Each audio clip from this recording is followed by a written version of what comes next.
9 सितंबर 1980 की अंधेरी रात एक super size cargo ship Pacific ocean में लहरों से लड़ रही थी। टाइटैनिक से भी बड़ी और 16 फ्लोर्स जितनी ऊंची इस शिप को अगर स्टील का किला कहा जाए तो गलत नहीं होगा, लेकिन सिर्फ चंद घंटों के बाद इसका कोई नामो निशान नहीं रहा। न कोई रेडियो सिग्नल आया, न समंदर में कोई तैरता हुआ मलबा मिला। लाखों टन वजनी शिप बिना किसी निशान के अचानक कैसे गायब हो गई? अथॉरिटीज की जानिब से 20 सालों तक दुनिया को सिर्फ एक ही बात बताई गई कि बस शिप डूब गई है, लेकिन जब क्रू में मौजूद एक शख्स के बाप ने सच्चाई का पता लगाना शुरू किया तो जो कुछ समंदर के नीचे छुपा था उसने सबकी आंखें खोल कर रख दी।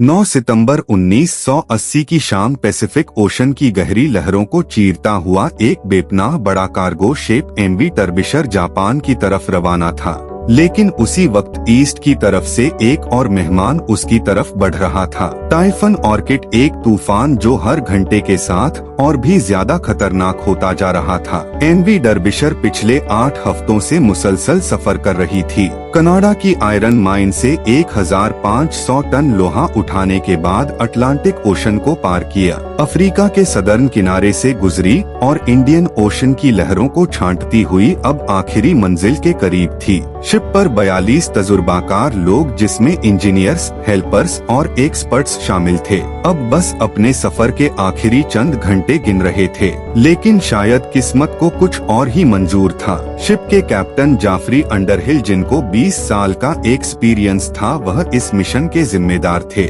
उनकी बीवी भी इंग्लैंड से जापान आ चुकी थी, लेकिन उनका मिलना अब सिर्फ एक ख्वाब बनकर रह जाएगा। कई दिनों से कैप्टन अंडरहिल वेदर रिपोर्ट्स पर भरोसा कर रहे थे। वह अपने करियर में ऐसे कई तूफान देख चुके थे। उन्हें यकीन था कि टर्बिशर टाइफून को आसानी से फेस कर सकती है। इस मुकाम पर सेफ हार्बर भी काफी दूर था, लिहाजा तूफान से लड़ना ही आखिरी हल था। कैप्टन ने स्पीड कम की और शिप की डायरेक्शन लहरों की तरफ थोड़ी सी घुमा दी। तूफान के दौरान शिप्स आमतौर पर ऐसा ही करती हैं ताकि स्टेबिलिटी बरकरार रहे। साथ ही कैप्टन ने एक इमरजेंसी मैसेज भी सेंड किया, जिसमें उन्होंने हालात के बारे में आगाह किया और शिप की करंट लोकेशन भी भेज दी। पर तूफान का गुस्सा बढ़ता जा रहा था। लहरें 10 मीटर से भी ऊंची हो चुकी थी, कुछ तो डर्बिशर के बराबर की लंबाई तक जा चुकी थी। 1000 फीट लंबाई के साथ डर्बिशर टाइटैनिक से भी लंबी और चौड़ी थी और इसकी ऊंचाई 16 स्टोरी बिल्डिंग जितनी। यह कोई आम शिप नहीं, एक state of the art steel का किला था और इसको बनाया ही दुनिया के सबसे खौफनाक समंदर से टकराने के लिए था। और इसीलिए ही कैप्टन के लिए टाइफून ऑर्किड एक मामूल का हिस्सा लग रहा था। लेकिन समंदर की अंधेरी गहराइयों में कुछ ऐसा होने जा रहा था जो किसी ने कभी सोचा भी नहीं था। उसी रात 2 और बहरी जहाज भी इस टाइफून का मुकाबला कर रहे थे, लेकिन अगली सुबह वो दोनों जहाज तो सही सलामत पोर्ट तक पहुंच गए, लेकिन एमवी डर्बिशर का कोई अता पता न चल सका। यह स्टील का किला अचानक कहीं गायब हो गया, बिना किसी निशान के। आने वाले 20 सालों तक दुनिया को यह समझ ही नहीं आया कि आखिर उस रात क्या हुआ था। 9 सितंबर 1980 की शाम एमवी डर्बिशर ने आखिरी बार रेडियो मैसेज किया था। उसके बाद ना कोई डिस्ट्रेस कॉल, ना कोई फाइनल मैसेज, और फिर अगले 6 दिनों तक खामोशी का एक भयानक समा। शिप के ओनर्स ने भी उसे मिसिंग रिपोर्ट नहीं किया। शायद उन्हें यकीन था कि बस रेडियो कांटेक्ट टूट गया है और डर्बिशर फिर से समंदर के किनारे कहीं नजर आ जाएगी। लेकिन दिन गुजरते गए पर डर्बिशर की कोई खबर नहीं आई। 15 सितंबर को पहली दफा शिप की गुमशुदगी की फिक्र महसूस की गई। एक इंटरनेशनल सर्च मिशन लॉन्च किया गया। हेलीकॉप्टर्स, एयरप्लेन्स, नेवल शिप्स सब समंदर की छाती पर डर्बिशर के आखिरी कोऑर्डिनेट्स को अच्छी तरह छान मारते हैं, लेकिन इतने बड़े बहरी जहाज का एक टुकड़ा भी कहीं तैरता हुआ न मिला। 6 दिनों के बाद सर्च ऑपरेशन बंद कर दिया जाता है। अथॉरिटीज ने यह कहकर मामला रफा-दफा कर दिया कि बस समंदर ने उसे निगल लिया और यह नतीजा फौरन बिना किसी इन्वेस्टिगेशन के निकाल लिया गया। जिस तेजी से सर्च ऑपरेशन और इन्वेस्टिगेशन खत्म हुई, उसी तेजी से न्यूज कवरेज भी। एमवी डर्बिशर के क्रू की फैमिलीज ने कई रिक्वेस्ट भेजी, लेकिन उन्हें सिर्फ इतना बताया गया कि इन्वेस्टिगेशन करने जैसा कुछ है ही नहीं। मरने वालों के खानदान से यह बात हजम न हुई। उनको ऐसा लग रहा था जैसे कोई बात जानबूझकर छुपाई जा रही हो। एमवी डर्बिशर एक स्टील का आलमगीर जॉइंट ब्रिटेन के मशहूर स्नहंटर शिपयार्ड में सिर्फ 4 साल पहले बनाया गया था। एक ऐसी शिप जो 1.5 लाख टन से ज्यादा माल ले जा सकती थी और जो 20 साल पहले तक की शिप से 4 गुना ज्यादा लोड उठा सकती थी। लेकिन इस दफा बात सिर्फ साइज की ही नहीं थी, डिजाइन भी नया था और डर्बिशर एक ओबीओ कैरियर थी। यह नए जमाने की एक ऐसी शिप थी जो एक साइड से ऑयल जबकि दूसरी साइड पर आयरन ओर भर के ले जा सकती थी। इसका सबसे बड़ा फायदा शिपिंग कॉस्ट को कम करना था और इसी वजह से यह कभी भी खाली लौट कर नहीं जाती थी। अगर ऑयल छोड़ा तो वापस आयरन ओर ले जाती थी, यानी शिप हमेशा चलती रहेगी और कंपनी को फायदा देती रहेगी। ट्रेडिशनल शिप्स के मुकाबले में एमवी डर्बिशर 30% तक ज्यादा रेवेन्यू बना सकती थी।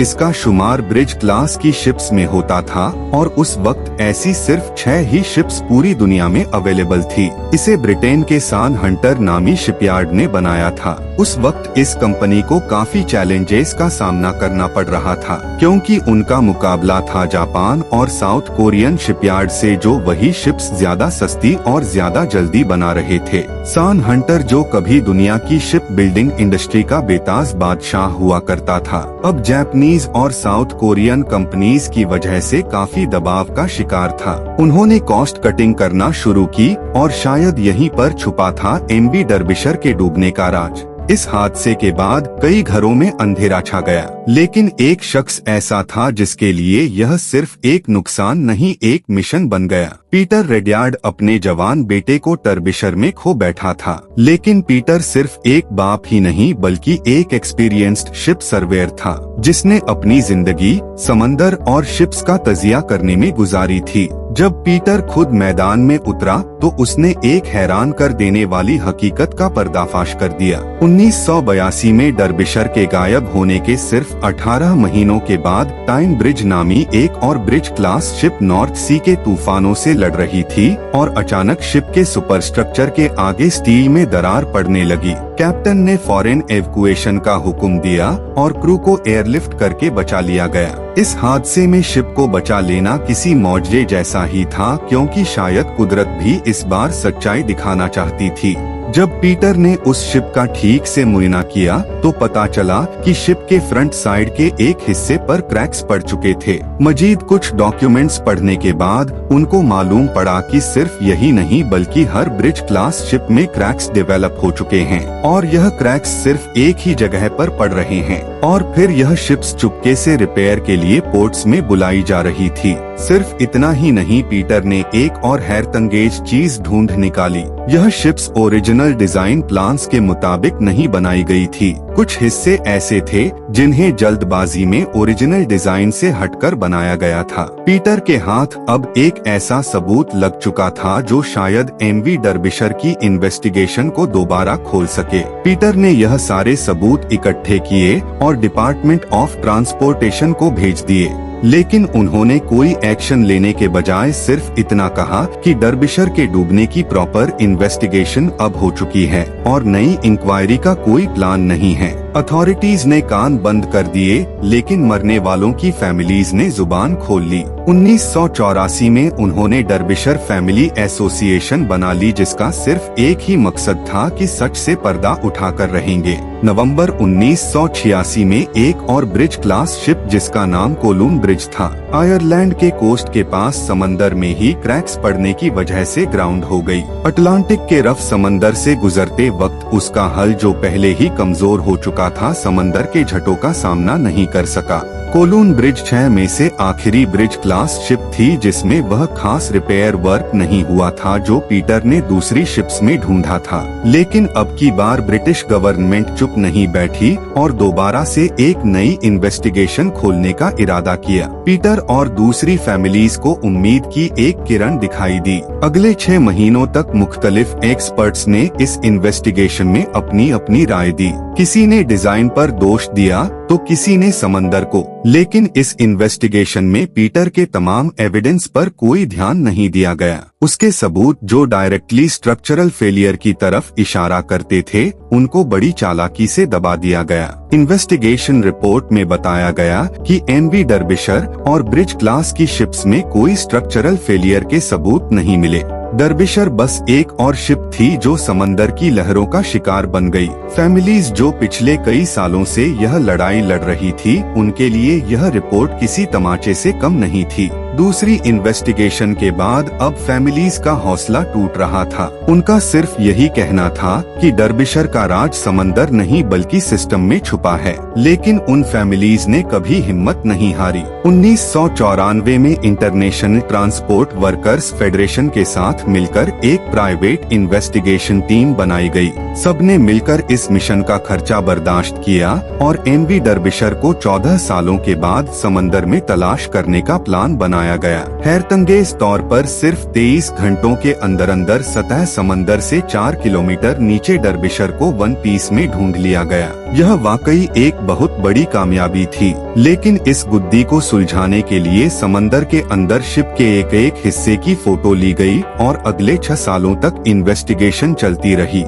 6 सालों बाद इन्वेस्टिगेशन रिपोर्ट में सारी हकीकत खुलकर सामने आ गई। मालूम पड़ा कि शिप के सबसे आगे एक स्टोर बना होता है जिसे बोस स्टोर कहते हैं। इस स्टोर में डेक मेंटेनेंस का इम्पोर्टेंट सामान रखा होता है, जैसे रस्सियाँ, टूल्स, चैन वगैरह। उस रात तूफान में जब एमवी डर्बिशर लहरों में झूल रही थी, तो बोसून स्टोर का दरवाजा जो ओरिजिनल डिजाइन की तरह बनाया नहीं गया था, अचानक टूट गया और उसमें पानी भरने लगा। हजारों गैलन पानी बोसून स्टोर में भरने की वजह से शिप का अगला हिस्सा भारी हो गया और वो मजीद पानी के अंदर चला गया। अब लहरें और ज्यादा हाइट से टकरा रही थी, जिसकी वजह से वेंटिलेटर टूटे और पानी मशीनरी रूम में दाखिल हो गया। डर्बिशर का बो और ज्यादा झुक गया और फिर एक बड़ी लहर में टेनिस कोर्ट जितना बड़ा कंटेनर जहां आयरन ओर रखा गया था, उसका हैच कवर भी टूट गया। अब पहले एक कंटेनर में पानी भरा, जिसकी वजह से अगला हिस्सा मजीद नीचे गया और देखते ही देखते सारे कंटेनर्स एक एक करके पानी के अंदर चले गए और फिर डर्बिशर जो ब्रिटेन की सबसे बड़ी वेसल थी, पैसिफिक ओशन के अंधेरों में डूब गई। जब इन्वेस्टिगेशन रिपोर्ट को शाया किया गया तो मालूम पड़ा कि जिस कंपनी ने यह तमाम ब्रिज क्लास शिप्स बनाई थी, उन सब के बोसून स्टोर के पास क्रैक्स थे और सभी के हैच कवर्स नाजुक और स्टैंडर्ड के हिसाब से नहीं बनाए गए थे। शुरुआत में फैमिलीज का ख्याल था कि शायद शिप में कोई स्ट्रक्चरल फेलियर था, लेकिन इन्वेस्टिगेशन में पता चला कि कोई मेजर डिजाइन फॉल्ट नहीं बल्कि छोटी छोटी कोताहियों की वजह से एक महान स्टील का किला डूब गया। 1970 के दौरान हर साल कई शिप्स डूब जाती थी। अथॉरिटीज के लिए यह एक नॉर्मल बात और नंबर गेम रह गया था। लेकिन डर्बिशर की फैमिलीज ने अपनी प्राइवेट इन्वेस्टिगेशन करके शिपिंग इंडस्ट्री को एक्सपोज कर दिया। उसके बाद नए शिप डिजाइन्स आए, रूल्स और ज्यादा सख्त हुए और सेफ्टी इंस्पेक्शंस पर ध्यान दिया जाने लगा। उन्होंने सिर्फ एक जहाज नहीं ढूंढा बल्कि पूरी इंडस्ट्री को बदलने पर मजबूर कर दिया। आज भी शिपिंग इंडस्ट्री के कई रूल्स ऐसे हैं जिन्हें एमवी डर्बिशर की वजह से बनाया गया था, जो खुद पैसिफिक ओशन में 4 किलोमीटर नीचे ओशन फ्लोर पर खामोशी से पड़ी है। इस बारे में आपकी क्या राय है? मुझे कमेंट सेक्शन में जरूर बताइएगा। उम्मीद है दी अनफोल्डेड की यह वीडियो भी आप लोग भरपूर लाइक और शेयर करेंगे। मिलते हैं अगली शानदार वीडियो में।